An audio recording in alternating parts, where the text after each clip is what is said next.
Hammaga assalomu alaykum bolalar. Yaxshimisizlar, charchamayapsizlarmi? Bugungi kunimizni boshlab oldik. Bugungi shanba kunga zo'r o'yinlar bor ekan. Bitta chiroyli stavka qilamiz sizlar bilan, sekin shoshmasdan.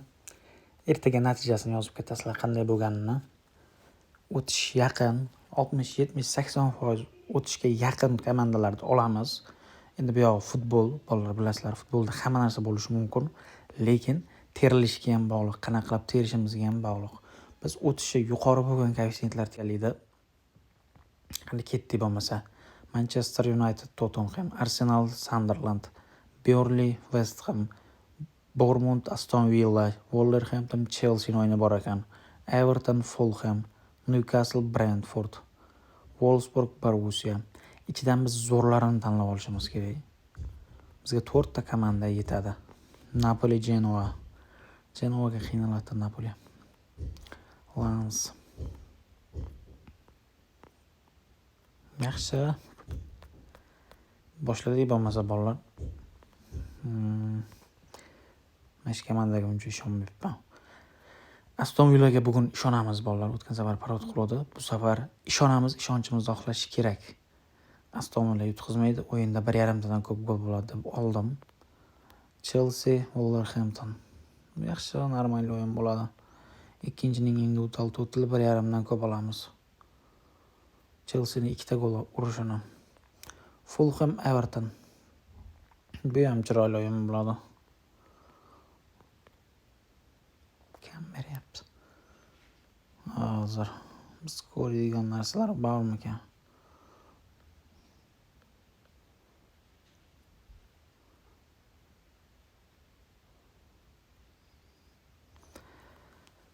Hozircha qoldirdim. Newcastle yutqizmasligini olamiz. Brentfordga Newcastle yutqizmaydi deb oldik.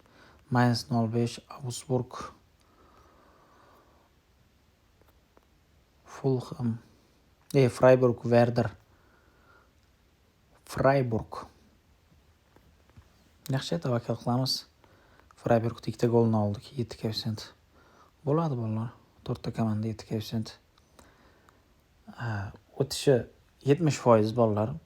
Bemalol sinab ko'rsak bo'ladi. Bu komandalarga biz tikamiz 300 ming so'm pul tikib yo'q. 600 ming tikamiz. 600 ming so'm pul tikdik. Keyin bolalar, kimga shunaqa ishonchli kupon kerak bo'ladigan bo'lsa, o'zimiz tikishni o'rgatamiz. Telegram kanalimizda kutib qolaman. Hozir bitta videoga bitta like bosib qo'yinglar. Like'larni banglasib tashlasanglar, Telegram kanalimda o'tadigan kuponlar beraman. Kechagi kuponimiz o'xshamay qoldi bitta.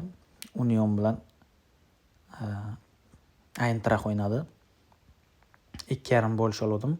O'yin 1-1 bo'ldi. 2 ta gol bo'ldi. Hozir nima qildik? Bu kuponga qanday olganmiz? Bournemouth, Aston Villa. Qanday bo'lsa o'tadi, men tushuntirib beraman. Aston Villa yutqizmasligi kerak. 1-1 bo'lsa ham o'tadi. Xullas o'yinda 2 ta gol bo'lishi kerak. Aston Villaning foydasiga Aston Villa yutqizmaslik kerak. Chelsea 2 ta gol urish kerak. Newcastle 0-0 o'ynasa ham o'tadi. Yutqizmasa bo'ldi. Freiburg 2 ta gol urish kerak. Bu kuponga men 70%, 80% ishonyapman. Sizlar ham xohlagan joylarda o'zgartirib olsanglar bo'ladi. Telegram kanalimiz taxmin.uz deb postdan qidirsanglar ham chiqadi Telegramda. Yokida YouTube profilimizga kirib, pastiga qo'yib qo'yganman taxmin.uz silka ustiga bosasizlar. Telegram kanalimizda kutib qolaman hammalarni. Bolalar, bitta like'lar bosib tashinglar va kommentga omad deb yozib ketinglar. Sizlardan hech narsa ketmaydi. Qancha like bossanglar, men video chiqargim keladi. Kuponlarni tez tashagim keladi. Like bosilmasa men tashagim kelmaydi. Hammaga omad bolalar. Bugun bomba bo'ladi. Telegram kanalida bir 10 ta kupon beraman hozir bugunga. Hammaga